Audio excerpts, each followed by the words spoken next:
नमस्कार मो सोनाली आपण मानक मोर नुआ ब्लॉग चैनल को स्वागत करुछे। आज डिसेम्बर 25 तारिख शुभ तुलसी पूजन। आपण मानक अनेक अनेक शुभेच्छा एवं शुभकामना। चलतु आज ब्लॉग टी को आरंभ करवा। इठी देखिबा मम्मी कौन करछंती। अरे वाह कोबी कटा चलछि। इठी मो भाई भी ताको सहाय्य कर दोछि, मु भी टिके सहाय्य कर दिए। तापर मु लागली सहाय्य करिवारे पानी आनिकी देतिली। आज आपण ए ब्लॉग टी को देखि कहबे केमिति हेछि। लाइक कमेंट शेयर करिवे निश्चय। पानी आनिकी देई सारिबा परे मो मामा को कहली कौन सहाय्य करदेबी। तापर मो मामा मते गोटे बीट धरई देले। बीट धरई देकी तार चमड़ाटा को छालिबाकू मो लागली। कहिना मु परिबा काटी शिखिनी, तेणु चेष्टा करछि किछि करिबाकू।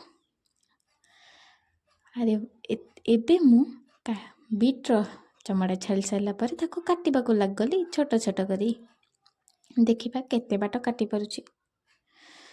हो हो मो भाई मते बहुत हैरान करथिला। तापर मो कोबी छड़ेबारे लागी जाइथिले। कोबी छड़ेला परे मु गाजर छड़ेबाकू लागी जाइथिली। बढ़िया खसी होछि बापारे।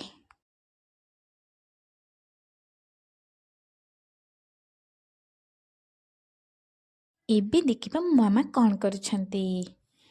अरे एबे तो से परिबा सब को धोई चली छंती। आउ तापरे मु ठेकुआ परिके गाजर गुडी को खाई जाउछे। हाँ गाजर मोर पसंद ना। कहती ना गाजर रे विटामिन अच्छी, माने पनीपरिबा रे विटामिन अच्छी। हाँ तापरे एबे मु खाउची मोमोज। मोमोज तैयारी हो जाइए। मो मामा केते स्वादिष्ट मोमोज बनै छंती। वाह मो भाई अरे मो पाई टिके रखे। हेलो नमस्कार। निश्चय जणिबे केमिति हेछि वीडियोटी। रहिली नमस्कार।